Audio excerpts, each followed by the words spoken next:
निधि अभी ऑफिस जाने के लिए तैयार हो रही थी, तभी उसके मोबाइल बज उठा। मोबाइल देखा तो निधि के पापा का फ़ोन था। निधि ने फ़ोन उठाया। उधर से घबराई हुई आवाज़ आई, बेटा तुम्हारी मम्मी की तबीयत ठीक नहीं, तुम आ जाओ। निधि भी घबरा गई और वो अपनी सास के पास आई। मम्मी जी, मेरी माँ की तबीयत खराब है। पापा ने अभी अभी फ़ोन किया था, मैं 2-4 दिन के लिए मायके जाना चाहती हूँ। निधि ने सुबह की चाय देते हुए अपनी सासू माँ कावेरी जी से कहा। राहुल से पूछ लिया? क्या कहा उसने? कावेरी जी ने पूछा। उन्हें अभी नहीं बताया, वे बाथरूम में हैं। अभी तुरंत फ़ोन आया था, बाथरूम से निकलेंगे तो बता दूंगी। निधि ने कहा। क्या बताना है मुझे? तभी राहुल बाथरूम से निकलकर माँ की बगल में बैठते हुए बोला। अरे बताना क्या है, वही मायके जाने का बहाना। माँ की तबीयत खराब है। कावेरी जी हाथ हिलाकर बोली। नहीं नहीं, बहाना नहीं है मम्मी, की तबीयत सच में खराब है, पापा ने फ़ोन किया है। निधि झट से बोली। वो तो हर समय उन लोगों को कुछ न कुछ होता ही रहता है। अब उम्र हो गई, बुढ़ापे के समय है, तो कुछ न कुछ तो होगा ही। इस उम्र में संतान को माता पिता के साथ होना चाहिए, पर वो लोग भी क्या करें, उनकी संतान तो उन्हें छोड़कर विदेश में बैठी है। कावेरी जी ने निधि को सुनाते हुए बोली। भैया सिर्फ कुछ साल के लिए गए हैं, 3 साल पूरे हो गए हैं, 2 साल के बाद वे लोग वापस आ जाएंगे, यहाँ आ जाएंगे। निधि ने कहा। तब तक तुम लगी रहो, शादी के 2 साल हो गए, पर तुम्हारा ध्यान तो वहीं लगा रहता है, यहाँ का तो कोई ख्याल ही नहीं। शाम को राहुल के साथ चली जाना और मिलकर आ जाना। कावेरी जी ने राहुल की ओर देखते हुए कहा। हाँ यह ठीक है, अभी ऑफिस जाते हैं, शाम को चलेंगे। राहुल ने भी सहमति जताई। लेकिन पापा कुछ घबराए लग रहे थे। मैं अभी जाना चाहती हूँ, हो सकता है मम्मी को हॉस्पिटल ले जाना पड़े। निधि घबराते हुए बोली। और तुम्हारा ऑफिस? राहुल ने पूछा। मैं अभी 2 दिन की छुट्टी ले लूँगी और फिर आगे देखूँगी क्या करना है, ज़रूरत होगी तो छुट्टी बढ़ा लूँगी। निधि बोली। लेकिन यहाँ का क्या? मेरे घुटनों का दर्द बढ़ा हुआ है, मेरी तबीयत भी कुछ ठीक नहीं लग रही है। कावेरी झट से बोली।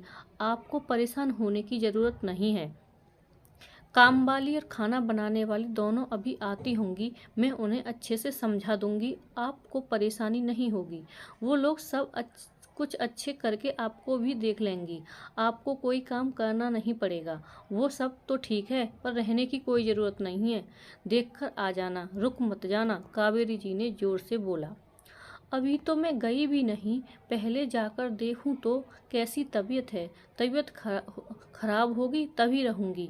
आप इतना परेशान क्यों हो रही हैं? निधि को भी गुस्सा आ गया। वह भी जोर से बोली। एक तो वो परेशान थी माँ की तबीयत को लेकर, और यहाँ इतनी बहस। निधि, यह क्या तरीका है माँ से बात करने का? राहुल बोला। मैंने ऐसा क्या कहा? निधि ने पूछा। अरे इसे कुछ मत कहो, यह नहीं समझेगी। अपने मायके वालों के आगे इसे कुछ दिखता ही नहीं। कावेरी जी ने ताना मारा। मम्मी जी, आप भी तो माँ हैं, आपको तो कुछ होता तो क्या हम आपको छोड़ देते हैं? निधि ने गुस्से में कहा। आपकी अच्छी तरह देखभाल करती हूँ ना, फिर अपनी माँ की क्यों छोड़ दूँ? निधि से राहुल गुस्से में बोला। ऐसा क्यों बोल रही हो? ये मेरी माँ है, इनका सदा सम्मान करो। आज मैं जो भी हूँ माँ की बदौलत ही हूँ। पापा तो बचपन में ही ऊपर चले गए थे, माँ ने ही इतनी अच्छी तरह पालन पोषण किया, पढ़ाया लिखाया, तभी मैं आज इतनी अच्छी ज़िंदगी बिता रहा हूँ। मेरी ज़िंदगी में माँ का महत्व बहुत ज़्यादा है, और मेरा फर्ज है कि मैं अपनी माँ की ज़िंदगी भर पूरा पूरा ध्यान रखूँ। हम माँ के लिए जो भी करते हैं वह हमारा कर्तव्य है, और मैं नहीं चाहता मेरी माँ को कोई भी दुख हो, और मैं जो भी करता हूँ उनकी संतान होने के नाते करता है, कोई ऐसा नहीं करते उन पर। तुम्हें भी हमेशा इस बात का ध्यान रखना है, समझी? राहुल गुस्से में उठकर खड़ा हो गया। कमरे का वातावरण तनाव से भर गया। अरे ये क्या समझेगी? मायके में संस्कार, व्यवहार, रिश्तों का महत्व तो सिखाया गया हो तब ना। कावेरी ने व्यंग से बोली। नहीं मम्मी जी, मैं सब समझ गई, पहले मैं कुछ दुविधा में थी, पर आप लोगों की बातें सुनकर मैं माँ का महत्व और संतान का माता पिता के फर्ज को बहुत अच्छी तरह से समझ गई। निधि एकदम शांत स्वर में बोली। राहुल, मैं माँ के प्रति तुम्हारे विचार जानकर बहुत खुश हूँ, पर जो जो बातें तुमने अपनी माँ के लिए कहा वो सभी बातें मेरी माँ पर भी लागू होती हैं। मेरी माँ ने भी मेरे लिए वो सब किया है जो तुम्हारी माँ ने तुम्हारे लिए किया है। तुम्हारे मन में तुम्हारी माँ के प्रति जो भाव है, मेरे मन में मेरी माँ के प्रति भी वही भाव है। तुम्हारी माँ मेरी माँ में फ़र्क क्या?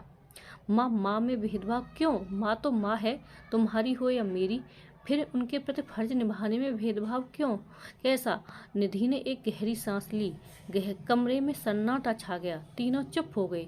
थोड़ी देर बाद निधि बोली, मैं जा रही हूँ और जब मम्मी की तबीयत ठीक हो जाएगी तब आ जाऊंगी। आप लोग अपना ध्यान रखिएगा। कहते हुए वो कमरे से बाहर जाने लगी।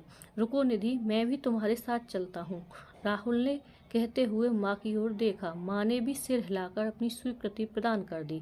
कमरे का तनाव खत्म हो गया था। निधि राहुल के पीछे गया और निधि से माफ़ी मांगी। बोला, निधि मैं भूल गया था, मुझे माफ़ कर दो। निधि ने मुस्कुरा दिया। बोली, राहुल, माँ माँ होती है, क्या मेरी क्या तुम्हारी? राहुल बोला, हाँ तुमने सही कहा। जल्दी चलो, चलते हैं वरना फिर पापा का फ़ोन आ जाएगा। निधि मुस्कुरा दी और दोनों चले गए। राधे राधे दोस्तों। प्लीज़ कहानी अच्छी लगी हो तो चैनल को लाइक करें, शेयर करें तथा अपनी बहन समझकर सब्सक्राइब जरूर करें। धन्यवाद।